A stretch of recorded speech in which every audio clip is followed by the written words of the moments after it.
Como descobrir o seu propósito? Quer aprender? Quer entender? Então fica conosco até o final. Olá, seja bem-vindo ao canal Visão no Reino, eu sou Nathan Bezerra e eu tenho uma palavra de Deus para o teu coração. Bom, hoje vamos falar sobre propósito, vamos falar sobre vocação, vamos falar sobre chamado. E primeiro eu gostaria de trabalhar essa questão conceitual com você. Algumas pessoas fazem essa separação entre chamado, entre vocação, propósito, há algumas confusões e definições diversas no que diz respeito a isso. Mas eu gostaria de ir para o grego kaleo, o termo chamar, e ao mesmo tempo é a raiz do termo vocação. Então parece que o termo chamar e o chamado e vocação estão muito interligados. Algumas pessoas fazem uma diferenciação como se o chamado é aquilo que todos nós como crentes temos, somos chamados para a salvação, ou somos chamados para sermos filhos de Deus. Então o chamado está relacionado a quem nós somos. A vocação estaria relacionado a o que nós fazemos. Eu gosto de utilizar as duas coisas e separar em duas etapas. Então, o que seria a vocação? Vamos lá. Talvez você se preocupa muito com o que você tem que fazer, o que Deus te chamou para fazer e tal. E às vezes a nossa preocupação está tanto no fazer, quando a nossa preocupação tem que estar no ser, quem nós somos. E aí talvez essa separação que fazem eu gostaria de unir. Primeiro, nós somos chamados para ser discípulos, somos chamados para sermos filhos de Deus, somos chamados para ser sacerdotes, somos chamados para Deus, somos chamados para termos uma mudança da nossa condição. Nós caímos em Adão e agora Deus deseja fazer uma reconciliação conosco. Então esse é o primeiro aspecto do chamado. O Douglas Gonçalves falou algo que eu achei interessante. Primeiro existe o venha a mim, depois o venha após mim, para só então ocorrer o ide. Então primeiro ele nos chama para ele, venha a mim. Né? Depois venha após mim, seria um discipulado, esse é o que ele fala para os discípulos, né? Venha após mim e eu vos farei pescadores de homens. Então primeiro, existe um processo de discipulado, existe um processo de dependência, existe um processo de aprendizado. Quando nós entendemos quem somos nele, vai ficar muito mais fácil trabalharmos o fazer. Vou separar aqui o chamado em dois momentos, somos chamados para ser e depois chamados para fazer. Tem muita gente que está muito preocupado no fazer e não sabe mais quem ela é. Um outro exemplo que o Douglas Gonçalves usou, que eu achei muito interessante, é as pessoas estão confundindo, por exemplo, o médico, ele é o doutor fulano de tal. Se de repente ele perde o CRM, se de repente acontece alguma coisa e ele fica incapacitado de desenvolver a sua profissão, para ele perdeu a identidade dele, porque para ele era o doutor fulano de tal. Ou seja, a essência dele não estava relacionada em quem ele é, mas estava relacionada ao que ele faz. Da mesma forma é o pastor. Né?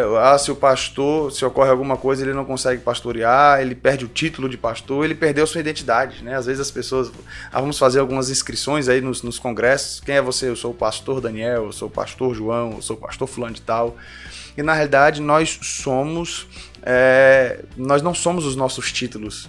Os nossos títulos apresentam o que nós fazemos. Eu sou pastor no sentido de fazer, de cumprir algo, uma determinação. Né? Na denominação Batista Nacional, eu sou pastor, trabalho na coordenação da comunicação, mas isso não define quem eu sou. Eu sou filho de Deus, eu sou discípulo de Jesus. Então, nós precisamos fazer essa distinção. Então, quem você é? Coloque aí nos comentários, quem você é. Nós somos discípulos de Jesus, filhos de Deus, somos chamados para a reconciliação com Ele. Então esse é o primeiro ponto. Segundo ponto, agora eu quero responder a essa pergunta. Você entrou aqui, né? Qual é o meu propósito? Qual é o meu chamado? No caso esse segundo chamamento, né?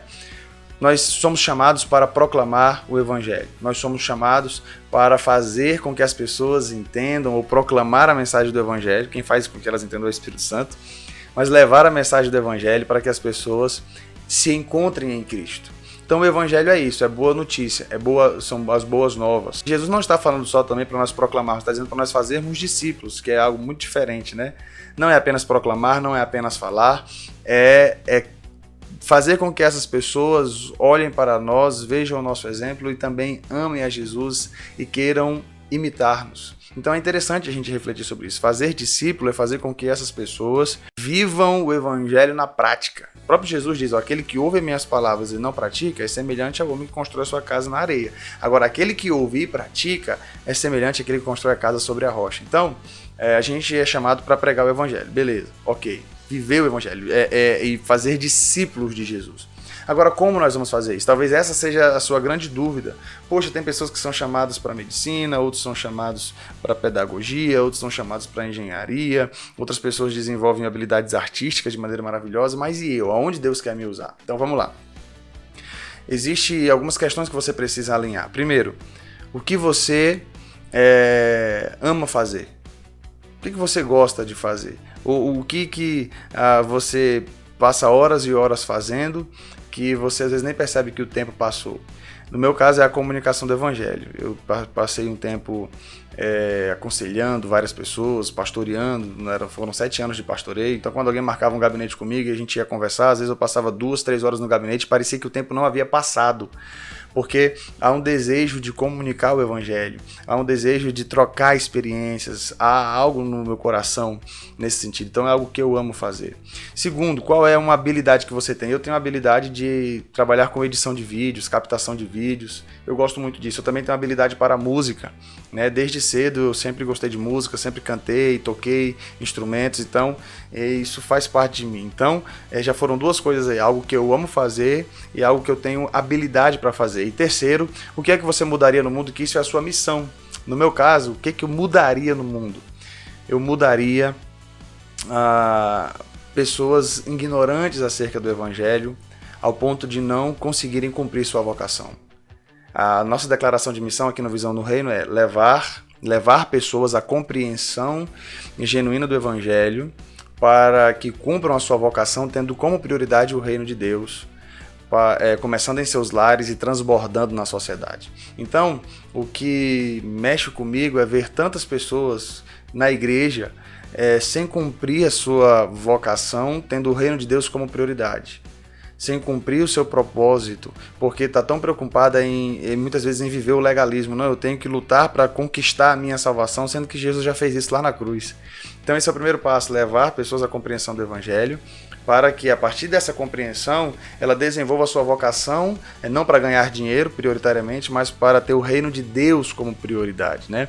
Mas para que veja o reino de Deus se expandindo e o nome de Deus sendo glorificado. E isso começando nos lares e transbordando na sociedade.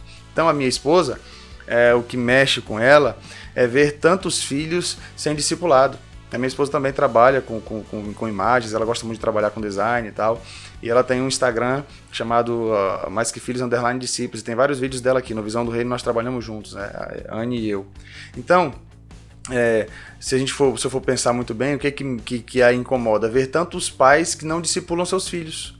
Então, ela é alguém que ama proclamar o evangelho, falar de Jesus, ela é alguém que tem habilidade em trabalhar com design, e ela é algo que lhe incomoda é ver filhos de pais crentes não discipulados, que não entendem o evangelho, né, e que muitas vezes os pais empurram seus filhos aí para a igreja e deixa que eles resolvem lá. Então, vamos lá, alinhar o que você ama fazer com as suas habilidades e com o que você mudaria no mundo. Nesse meio você acha seu propósito. Eu estava vendo alguns vídeos do Douglas Gonçalves, do Jesuscope, e isso ficou bem claro na minha mente. Isso me ajudou demais. E eu estou querendo compartilhar com você também aquilo que tem nos ajudado, aquilo que tem nos abençoado aqui. Se você gostou desse vídeo, quero te pedir para colocar aqui nos comentários a hashtag Eu Tenho um Propósito. Coloque aí, e eu quero te pedir também para comentar esse vídeo, nos seguir lá no Instagram e se inscrever aqui no canal, porque quando você faz isso, o YouTube entrega esse vídeo para mais pessoas. Se te abençoou, se te ajudou, compartilhe com seus amigos, com os jovens da sua igreja que também estão na luta para descobrir o seu propósito. Eu tenho certeza que, assim como eu fui abençoado, você também será grandemente abençoado. Não se esqueça, tenha foco, tenha visão no reino. Até o próximo vídeo.